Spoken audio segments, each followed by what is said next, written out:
It's an interesting industry that it really spans a whole world. You know, a lot of them aren't stoners. Some of them are business people that have opened up businesses. There are stoners running businesses also, but it really runs the gamut of a wide cross-section of society, I suppose.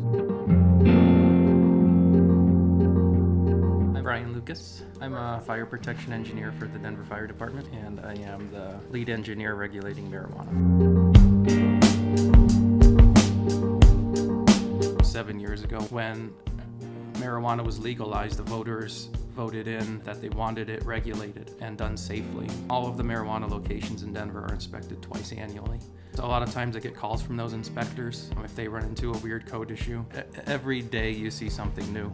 The growers of marijuana intentionally pump CO2 into their grow rooms to get the plants to grow fast. We wrote an amendment chapter in the fire code about how to pump compressed gas into a room and do it safely, and also how to burn natural gas to create CO2.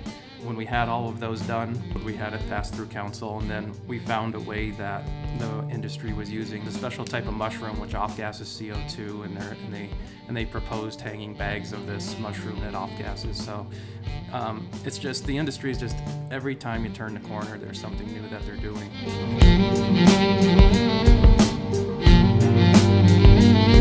When they started growing, they grow on the floor or up on little tables. As the industry grows, now they're growing in racks, similar to how there's rack shelving in a Home Depot. They're growing plants on racks similar to that, 30 feet high. So how to protect that from the fire code is, you have to scratch your head sometimes. So they do a lot of processes not used by other industries that we regulate in the fire code.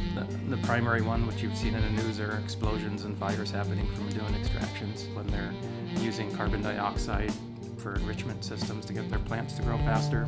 That's an asphyxiant. So if a first responder, whether it's police or fire, walks into a place that could potentially have asphyxiating carbon dioxide in the building, they want to be aware of that before they go in, or recognize that it should be there or shouldn't be there before they go in.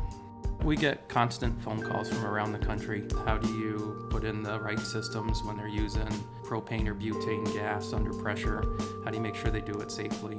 You know, there's nothing in the fire code nationally right now that discusses that.